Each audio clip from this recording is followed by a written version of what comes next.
Bismillahirrahmanirrahim. Assalamualaikum warahmatullahi wabarakatuh. Alhamdulillahi rabbil alamin. Wa bihi nasta'inu ala umuri dunya waddin. Wassalatu wassalamu ala nabiyyina wa maulana Muhammadin wa ala alihi wa ashabihi wa man sara ala nahjihi wa istanna bi sunnatihi ila yaumiddin wa sallama tasliman katsira amma ba'd. Allahumma 'allimna ma yanfa'una wanfa'na bima 'allamtana wa zidna ilman wa fahma. Allahumma inna nas'aluka ilman nafi'an wa rizqan tayyiban wa amalan mutaqabbala. Alhamdulillah, kita bersyukur kepada Allah Subhanahu wa taala atas berbagai nikmat dan karunia yang sampai detik ini Allah Subhanahu wa taala masih mengizinkan kita untuk menjadi hambanya.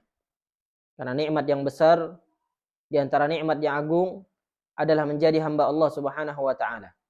Karena Allah Subhanahu wa taala menciptakan kita semua dengan tujuan agar kita hanya beribadah kepada Allah Subhanahu wa taala, menghambakan diri kepada Allah Subhanahu wa taala. Salawat dan salam tak lupa kita ucapkan untuk Nabi kita Nabi Muhammad sallallahu alaihi wasallam, dan kita memohon kepada Allah Subhanahu wa taala semoga Allah Subhanahu wa taala memberikan syafaatnya pada yaumil akhir nanti melalui Nabi kita Muhammad sallallahu alaihi wasallam. Ahibati fillah, kaum muslimin yang dimuliakan oleh Allah. Alhamdulillah, insyaallah pada kesempatan kali ini insyaallah kita akan memulai sama-sama belajar membahas kitab yang berjudul Syarah Al-Usul As-Salasah. Ya, atau sebagian menyebut dengan Syarah Salasatul Usul. Ya, salah satu kitab yang ditulis oleh Asy-Syaikh Muhammad bin Shalih Al-Utsaimin rahimahullahu taala rahmatan wasi'atan. Yang mana beliau ini salah satu ulama yang mensyarah dari risalah qasirah, risalah tulisan pendek yang ditulis oleh Asy-Syaikh Muhammad ibn Abdul Wahhab rahimahullahu taala rahmatan wasi'atan. Ya, banyak dari syarah risalah ini, akan tapi yang kita bahas pada kesempatan kali ini adalah syarah yang ditulis oleh Asy-Syaikh Muhammad bin Shalih Al-Utsaimin rahimahullahu taala rahmatan wasi'atan. Ahibati fillah, kaum muslimin yang dimuliakan oleh Allah. Kita mulai pembahasan kita. Sebelum kita masuk pada pembahasan kita, Al-Usul As-Salasah ini adalah sedikit kita mengetahui apa kandungan dari kitab Al-Usul As-Salasah. Ya, kitab Al-Usul As-Salasah adalah kitab yang membahas tentang 3 pondasi utama di dalam beragama Islam. 3 pondasi agama Islam ataupun 3 pondasi keimanan dan akidah kita. Ya, karena di situ nanti akan membahas tentang bagaimana kita mengenal Allah Subhanahu wa taala. Kemudian bagaimana kita mengenal Nabi Muhammad sallallahu alaihi wasallam, dan juga tidak terlepas kita harus mengenal bagaimana agama Islam ini. Karena sangat ironis dan sangat memalukan ketika seorang muslim akan tapi dia tidak mengenal agamanya. Dia mengaku sebagai orang Islam, akan tapi ternyata pengetahuan agamanya sangat minim. Padahal dia berharap dia selamat dari agama tersebut. Dia berharap dia diselamatkan oleh Allah Subhanahu wa taala, namun ternyata pengetahuannya sangat minim. Maka inilah kesempatan kita untuk sama-sama belajar, sehingga ketika kita beribadah kepada Allah Subhanahu wa taala, ibadah kita di atas ilmu. Ibadah kita benar-benar mendapatkan pahala dari Allah Subhanahu wa taala, bukan hanya sekedar ibadah ikut-ikutan. Akan tapi ibadah kita adalah ibadah berdasarkan ilmu. Baik, kaum muslimin yang dimuliakan oleh Allah, di sini al-muallif atau asy-syarih, ya, beliau menjelaskan makna bismillahirrahmanirrahim. Karena al-muallif, penulis kitab, memulai dengan bismillahirrahmanirrahim. Qala asy-syarih rahimahullahu taala, ibtada al-muallif rahimahullahu taala kitabahu bil basmalah. Beliau di sini menyebutkan bahwasanya mualliful kitab, penulis kitab, memulai tulisan beliau dengan basmalah, dengan ucapan bismillahirrahmanirrahim. Kenapa demikian? Di sini beliau menyebutkan 3 alasan, 3 penyebab kenapa beliau memulai kitabnya dengan basmalah. Alasan yang pertama, iktidaan bi kitabillahi azza wa jal. Beliau memulai dengan basmalah, dengan ucapan bismillahirrahmanirrahim, karena mencontoh dan mengikuti, meneladani kitabullah, yaitu Al-Quran. Yang mana di dalam Al-Quran, tentunya di awal-awal setiap surat kita memulai dengan bismillahirrahmanirrahim. Dan inilah yang diperintahkan oleh Allah Subhanahu wa taala. Ketika kita memulainya, kita mulai dengan bismillahirrahmanirrahim, mengucapkan nama, menyebut nama Allah Subhanahu wa taala. Kemudian yang kedua, alasan yang kedua, wattiba'an li hadisin Nabi sallallahu alaihi wasallam.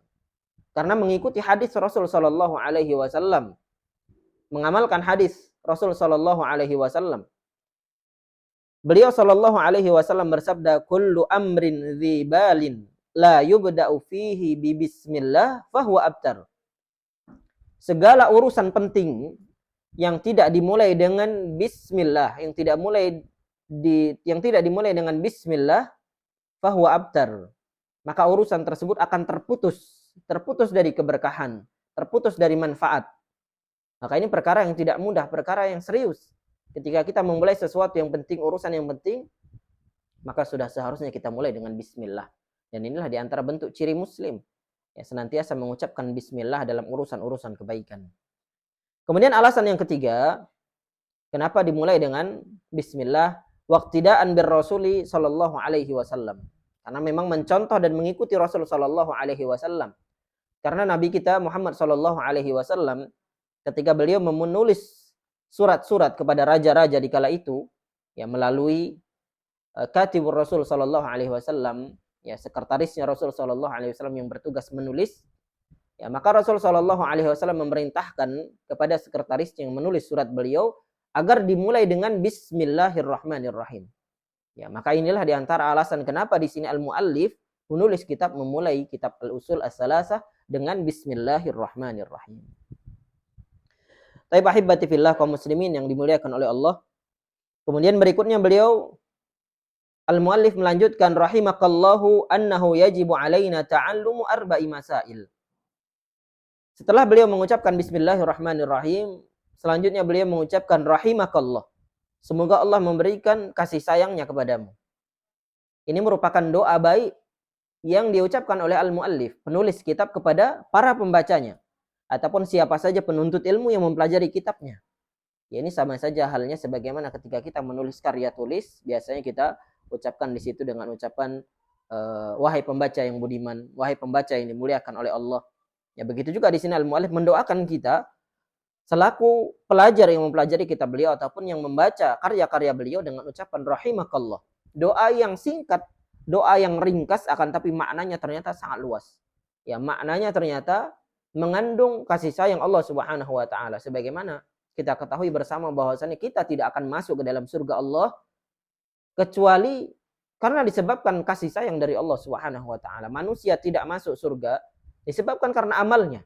Manusia tidak masuk surga disebabkan karena banyaknya usaha amalan yang dia lakukan, amal saleh yang dia lakukan. Akan tapi dia masuk surga karena kasih sayang yang diberikan oleh Allah Subhanahu wa taala. Annahu yajibu alaina ta'allumu arba'i masail. Beliau menyebutkan bahwasanya kita wajib mempelajari 4 perkara. Jadi di awal pembahasan ini beliau ingin menyampaikan kepada kita bahwasanya kita selaku orang yang beriman kepada Allah Subhanahu wa taala wajib bagi kita mengetahui 4 perkara. Al-ula, yang pertama kata beliau, al-ilmu. Perkara yang pertama adalah ilmu. Maka kita harus berilmu. Kita harus mengetahui ilmu. Apa yang harus kita ketahui? Wa huwa ma'rifatullahi wa ma'rifatu nabiyhi wa ma'rifatu dinil islami bil adillah. Yang dimaksud dengan ilmu di sini adalah mengenal Allah Subhanahu wa taala. Jangan sampai kita mengaku hamba Allah Subhanahu wa taala, beriman kepada Allah Subhanahu wa taala, akan tapi kita tidak mengenal Allah Subhanahu wa taala. Karena ketika kita tidak mengenal Allah Subhanahu wa taala, maka minimal, sangat minimal kita tidak beradab kepada Allah Subhanahu wa taala. Karena semakin kita mengenal keagungan Allah, semakin mengenal siapa Allah Subhanahu wa taala, maka kita semakin tunduk, kita akan semakin beradab kepada Allah Subhanahu wa taala. Lain halnya dengan orang-orang yang tidak mengenal Allah.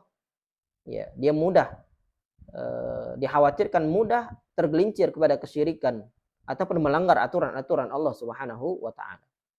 Kemudian yang berikutnya, Ya, selain daripada mengenal Allah Subhanahu wa taala, yang berikutnya adalah ma'rifatu nabiyyi, mengenal nabinya. Ini juga perkara yang penting. Tidak kalah pentingnya dengan perkara yang pertama. Karena mengenal Allah dengan mengenal Rasulnya, ini tidak bisa dipisahkan. Sebagaimana kalimat syahadat itu selalu bersanding antara kesaksian, meyakini tidak ada ilah yang berhak disembah kecuali Allah Subhanahu wa taala, dan juga harus meyakini bahwasanya Nabi Muhammad sallallahu alaihi wasallam adalah utusan Allah Subhanahu wa taala. Maka di sini selain kita mengenal Allah Subhanahu wa taala, sudah seharusnya kita juga mengenal nabi yang telah diutus oleh Allah Subhanahu wa taala di tengah-tengah kita, yaitu Nabi Muhammad sallallahu alaihi wasallam. Sering kita mengungkapkan bahwasanya kita cinta kepada nabi. Ya, kita adalah umatnya Nabi Muhammad sallallahu alaihi wasallam. Yang jadi pertanyaan, apakah kita sudah benar-benar layak menjadi umat Nabi Muhammad sallallahu alaihi wasallam? Ketika kita mengaku bahwasanya kita umat Nabi Muhammad sallallahu alaihi wasallam, apakah kita sudah benar-benar mengenal Nabi Muhammad sallallahu alaihi wasallam? Atau hanya sekedar pengakuan-pengakuan belaka tanpa ada wujud yang nyata bahwasanya kita mencintai Rasul sallallahu alaihi wasallam berdasarkan pengetahuan kita mengenal beliau sallallahu alaihi wasallam. Ya, jangan sampai kita kalah dengan para ahli kitab. Ya, orang-orang Yahudi dan Nasrani digambarkan dalam Al-Qur'an bahwasanya mereka ya'rifunahu kama ya'rifuna abna'ahum. Bahwasanya mereka ahli kitab mengenal Nabi Muhammad sallallahu alaihi wasallam sebagaimana mereka mengenal anak-anak mereka sendiri. Ya, karena mereka tahu bahwasanya akan ada nabi akhir zaman yang diutus oleh Allah Subhanahu wa taala, dan mereka menunggu kehadiran nabi tersebut. Sehingga mereka sudah mengetahui ciri-ciri kenabian. Mereka mencari siapa Nabi Muhammad, nabi yang akan diutus di akhir zaman. Akan tapi pada akhirnya ahibati fillah, mereka tidak mau beriman kepada Nabi Muhammad sallallahu alaihi wasallam. Karena ternyata Nabi Muhammad sallallahu alaihi wasallam bukan dari kalangan mereka. Akan tapi Nabi Muhammad sallallahu alaihi wasallam dari kalangan Bani Quraisy, dari kalangan Quraisy, ya, orang-orang Quraisy, orang-orang Arab. Ya, akan tapi mereka sudah mengenal Nabi Muhammad sallallahu alaihi wasallam. Maka kita sebagai umatnya, orang yang beriman kepada Nabi Muhammad sallallahu alaihi wasallam, sangat aib dan tidak layak ketika ternyata kita tidak mengenal siapa beliau sallallahu alaihi wasallam. Kemudian yang berikutnya, pengetahuan kita yang wajib kita ketahui adalah ma'rifatu dinil islami bil adillah. Ya, nanti pembahasannya akan kita bahas di pertemuan-pertemuan berikutnya karena penulis akan membahasnya secara detail. Kemudian yang berikutnya ma'rifatu dinil islami bil adillah, dan mengetahui agama Islam beserta dalil-dalilnya. Ini beliau di sini memberikan catatan mengetahui agama Islam beserta dalil-dalilnya. Ini menandakan bahwasanya agama Islam ini adalah agama dalil, agama yang berdasarkan dalil Al-Qur'an dan sunnah Nabi sallallahu alaihi wasallam. Begitu juga ijma' para ulama. Begitu juga qiyas. Ini adalah dalil-dalil yang diakui oleh kaum muslimin, oleh ahlus sunnah wal jamaah. Maka tidak bisa kita beragama berdasarkan kemauan kita. Kita tidak bisa beragama hanya berdasarkan keinginan kita saja. Beragama hanya karena perasaan kita. Tapi agama Islam adalah agama dalil sesuai dengan Al-Quran dan sunnah. Dan tentu saja Al-Quran dan juga sunnah Rasul sallallahu alaihi wasallam itu sudah sangat memperhatikan bagaimana kondisi perasaan manusia. Bahkan perasaan-perasaan yang terjadi di muamalah kita, sosial kita setiap hari itu sudah sangat diatur di dalam syariat Islam. Maka ketika kita semakin mengenal agama kita, maka otomatis kita amalkan agama tersebut dan otomatis amalan kita menjadi lebih baik. Kita menjadi pribadi yang lebih baik. Inilah tujuan kita mempelajari kitab Al-Usul As-Salasah ini, di antaranya mengetahui 3 pilar tadi, 3 landasan tadi, yaitu mengenal Allah Subhanahu wa taala, kemudian mengenal nabinya Muhammad sallallahu alaihi wasallam, dan juga mengenal agama Islam beserta dalil-dalilnya. Baik ahibati fillah kaum muslimin yang dimuliakan oleh Allah. Kemudian yang berikutnya, yang kedua, perkara yang perlu diketahui, yang kedua adalah al-amalu bihi. Yang pertama, kita harus berilmu. Selain daripada kita berilmu, kita juga dituntut untuk mengamalkan ilmu yang kita miliki. Al-amalu bih. Mengamalkan ilmu yang kita miliki. Kenapa demikian? Karena ilmu sebanyak apapun, kalau tidak kemudian diamalkan, maka ilmu tersebut bahkan akan menjadi penuntut nantinya di akhirat. Akan menuntut kita kenapa ilmu tidak diamalkan. Kita lihat bagaimana nasihat Al-Imam Ahmad rahimahullahu ta'ala ketika beliau mengatakan hatafal ilmu bil amal. Ilmu akan menghubungi amalan. Ilmu akan menelpon amal. Ketika seseorang sudah berilmu, maka tuntutan yang berikutnya adalah mengamalkan ilmunya.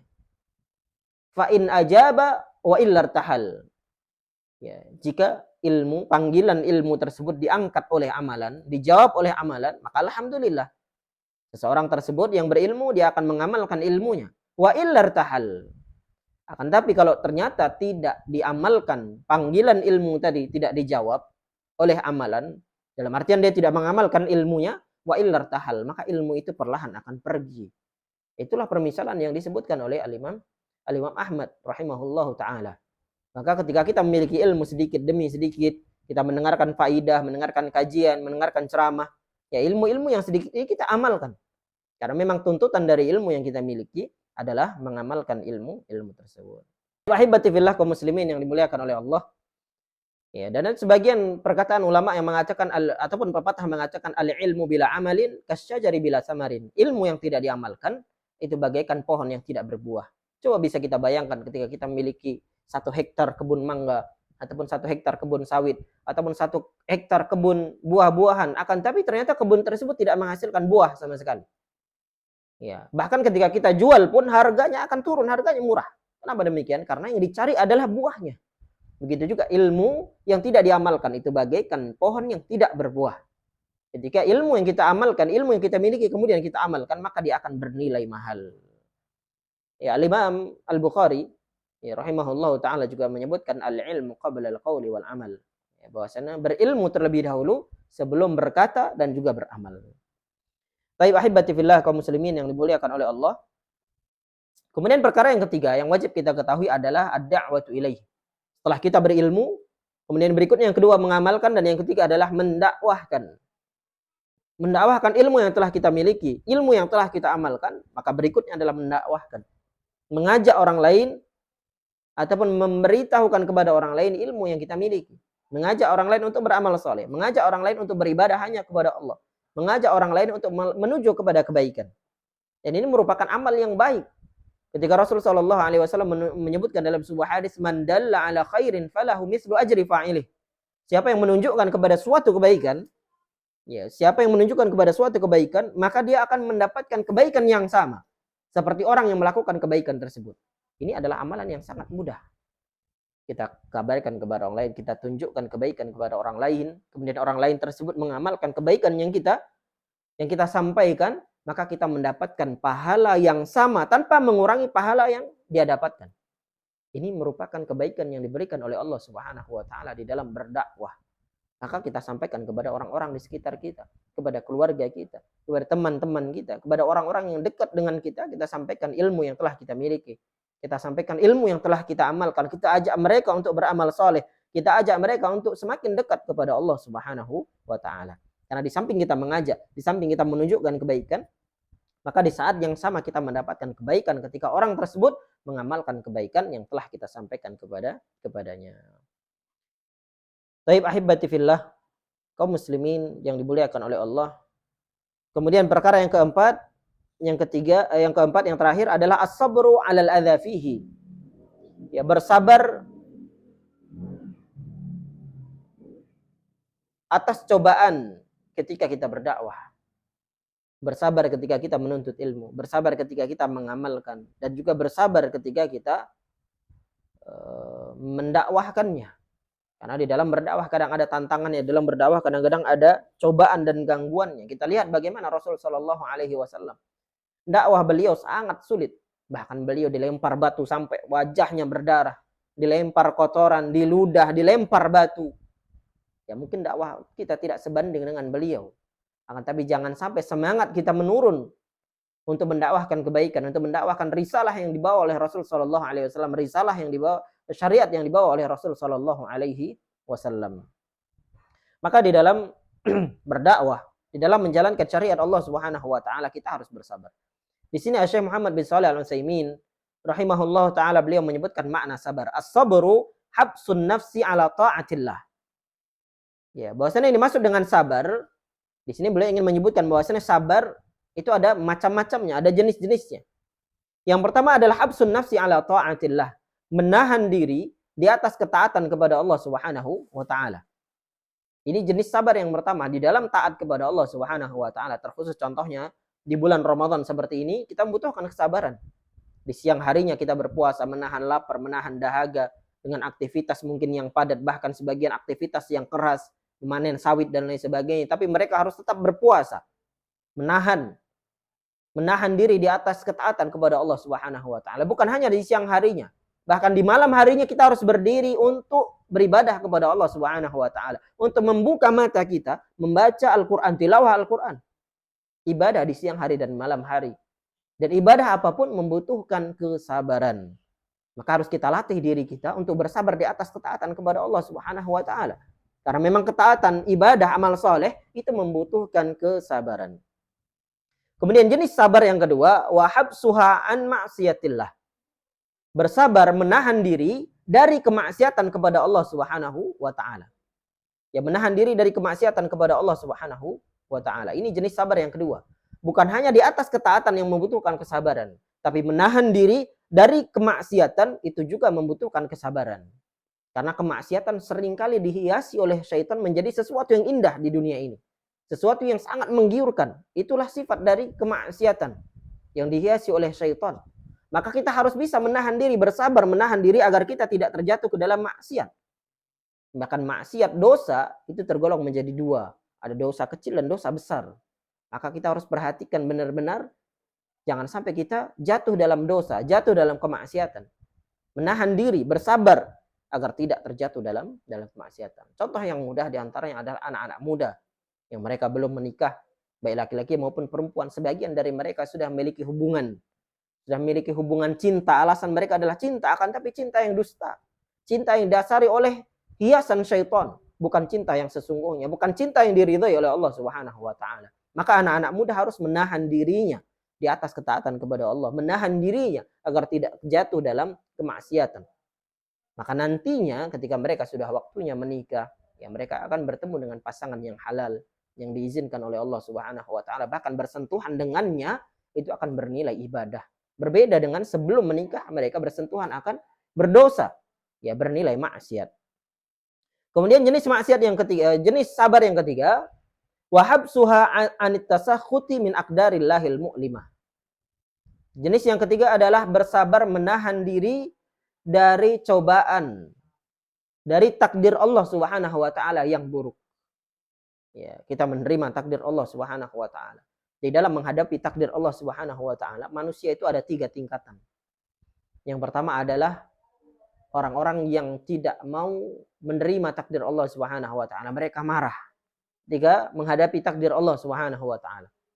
Kemudian tingkatan yang kedua, mereka adalah orang-orang yang sabar, senantiasa bersabar di atas cobaan dari Allah Subhanahu wa taala. Dan jenis yang ketiga adalah orang-orang yang ridha terhadap takdir Allah Subhanahu wa taala, hatta walaupun takdir tersebut adalah takdir yang pahit, takdir yang tidak mudah, takdir yang sulit, dia senantiasa ridha. Kita lihat bagaimana para nabi, di antaranya Nabi Ayub. Ya, ketika Nabi Ayub alaihi salam diberikan sakit oleh Allah Subhanahu wa taala, sakit yang tidak dirasakan oleh orang sebelumnya dan tidak dirasakan oleh orang yang setelahnya, hanya beliau yang merasakan sakit tersebut, khusus diberikan oleh Allah Subhanahu wa taala yang menguji beliau bahkan bertahun-tahun.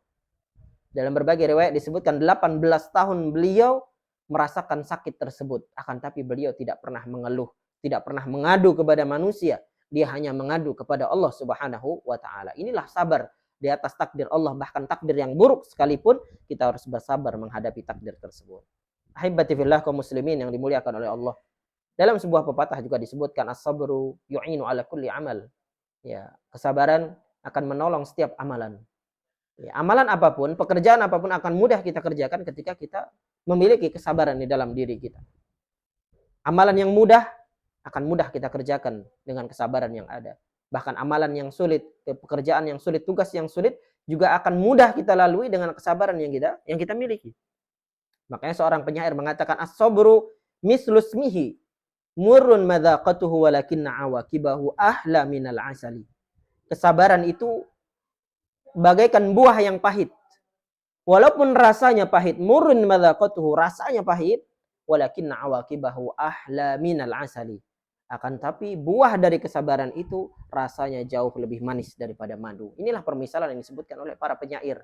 Sabar itu sesuatu yang pahit, tapi buahnya, hasil dari kesabaran tersebut lebih manis daripada madu. Baik, ahibati fillah kaum muslimin yang dimuliakan oleh Allah. Kemudian berikutnya beliau masuk pada dalil. Wa dalilu qauluhu ta'ala. Dalil dari 4 perkara yang wajib kita ketahui tadi, yaitu ilmu, kemudian amal, kemudian ad-da'watu ilaihi, dan juga as-sabru. Ya, dakwah dan juga sabar. Dalilnya beliau sebutkan adalah surat Al-Asr. Allah Subhanahu wa taala berfirman, wal 'asri innal insana lafi khusrin illa alladzina amanu wa 'amilus solihati wa tawasaw bil haqqi wa tawasaw bis sabr. Wal 'asr, demi masa. Di sini Allah Subhanahu wa taala menyebutkan Allah Subhanahu wa taala bersumpah atas nama waktu. Allah Subhanahu wa taala bersumpah atas nama masa. Para ulama mufassirin, para ulama ahli tafsir menjelaskan ketika Allah Subhanahu wa taala bersumpah di dalam Al-Qur'an dengan nama makhluknya, maka Allah Subhanahu wa taala ingin menunjukkan tentang pentingnya makhluk tersebut, tentang pentingnya waktu. Ya, di sini Allah Subhanahu wa taala bersumpah atas nama waktu, menandakan bahwasanya manusia itu harus perhatian terhadap waktu. Kemudian di ayat yang berikutnya Allah sebutkan innal insana lafi khusr. Sesungguhnya, ini penekanan. Allah sebutkan sesungguhnya manusia lafi khusr, dalam keadaan merugi. Kebanyakan manusia merugi. Illa, pengecualian. Sesuatu yang dikecualikan itu selalu lebih sedikit daripada yang tidak dikecualikan. Maka ketika manusia disebutkan merugi karena waktu, maka kemudian Allah Subhanahu wa taala menyebutkan pengecualian orang-orang yang tidak merugi disebabkan karena waktu. Illa alladzina amanu, yaitu orang-orang yang beriman. Kemudian yang kedua, wa amilus solihat, bukan hanya beriman, akan tapi mereka mengamalkan iman mereka. Mereka beramal soleh. Mereka mengamalkan apa yang mereka miliki. Mereka taat kepada Allah Subhanahu wa taala. Wa tawasau bil haqq, dan mereka senantiasa saling menasihati di dalam kebenaran. Saling menasihati, mengingatkan orang lain itu bukan tanda benci, akan tapi tanda cinta. Agar kawan kita, agar saudara kita, agar orang-orang di sekitar kita tidak termasuk orang-orang yang merugi. Agar mereka termasuk orang-orang yang diselamatkan oleh Allah Subhanahu wa taala. Kemudian yang terakhir, yang keempat adalah wa tawasau bis sabr, dan saling menasihati di dalam kebenaran. Inilah 4 pengecualian yang disebutkan oleh Allah Subhanahu wa taala. Beriman, kemudian beramal saleh, kemudian saling menasihati dalam kebenaran, dan juga bersabar, saling menasihati di atas kesabaran. Dan ini yang menjadi dalil dari 4 perkara yang wajib kita ketahui yang disebutkan oleh penulis kitab tadi.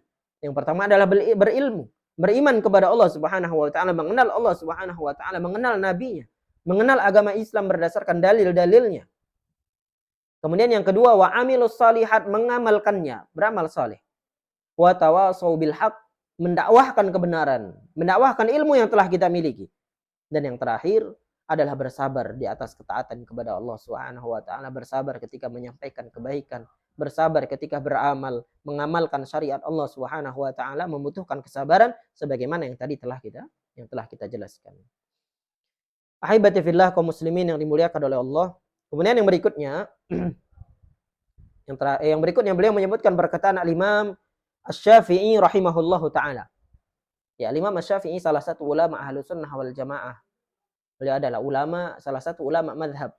Ya, betapa banyak karya beliau, betapa banyak ilmu beliau yang sampai saat ini kita pelajari. Dan di sini beliau menyebutkan rahimahullahu taala, "Lau ma anzalallahu hujjatan ala khalqihi illa hadhihi surata lakafathum." Ya, beliau sebutkan seandainya Allah Subhanahu wa taala tidak menurunkan hujjah untuk makhluknya, Allah Subhanahu wa taala tidak menurunkan bukti, tidak menurunkan dalil untuk makhluknya, illa hadhihi surah, kecuali surat ini saja, yaitu surat Al-Asr tadi, lakafathum, niscaya surat ini sudah cukup bagi mereka. Ya, ini menjadi petunjuk bagi kita, menjadi isyarat kepada kita bahwasannya surat Al-Asr ini bukan surat yang biasa-biasa. Anda memiliki kandungan yang luar biasa yang harus kita pahami, sehingga kita tidak termasuk orang-orang yang merugi, disebabkan karena tidak memperhatikan waktu, tidak memperhatikan masa. Tidak termasuk orang-orang yang celaka, akan tapi termasuk orang-orang yang dikecualikan oleh Allah Subhanahu wa taala, yang diselamatkan oleh Allah Subhanahu wa taala. Kemudian yang berikutnya yang terakhir, beliau menyebutkan perkataan Al-Imam Al-Bukhari rahimahullahu taala rahmatan wasi'atan, babun al-ilmu qabla al-qawli wal amal. Jadi Al-Imam Al-Bukhari menyebutkan di dalam kitabnya Sahih Al-Bukhari satu bab khusus, bab yang menyebutkan tentang al-ilmu qabla al-qawli wal amal, ilmu sebelum berkata dan beramal. Ya, landasan yang pertama adalah ilmu. Jangan sampai kita beramal, jangan sampai kita berkata, berucap, akan tapi tidak berdasarkan ilmu. Maka harus ada ilmunya terlebih dahulu. Maka pentingnya belajar. Kemudian berikutnya wadalilu qauluhu ta'ala, dalilnya beliau sebutkan surat Muhammad ayat 19, fa'lam annahu la ilaha illallah wastaghfir li dzambik. Fa'lam, ketahuilah. Ini juga menjadi perintah dari Allah Subhanahu wa taala agar kita berilmu, agar kita mengetahui, agar kita belajar. Fa'lam, ketahuilah annahu la ilaha illallah, bahwasanya tidak ada ilah, tidak ada Tuhan yang berhak diibadahi kecuali Allah Subhanahu wa taala. Wastaghfir li dzambik, dan juga beristighfarlah, meminta ampun kepada Allah Subhanahu wa taala atas dosa-dosa yang telah engkau lakukan. Fabada'a bil ilmi qabla al-qawli wal amal, maka hendaknya kita memulai dengan ilmu sebelum berkata dan juga beramal. Taib ahibati fillah, kaum muslimin yang dimuliakan oleh Allah, mungkin ini yang dapat kami sampaikan pada pertemuan kali ini, karena ini sudah menjelang berbuka, dan insyaallah kita lanjutkan pada pertemuan yang berikutnya. Semoga Allah Subhanahu wa taala memberikan keberkahan terhadap ilmu yang kita miliki, menjadikan manfaat bagi kita, menjadi penyelamat bagi kita baik di dunia dan di akhirat. Wassallallahu ala nabiyyina Muhammadin, subhanakallahumma wa bihamdik, asyhadu an la ilaha illa anta astaghfiruka wa atubu ilaik. Assalamualaikum warahmatullahi wabarakatuh.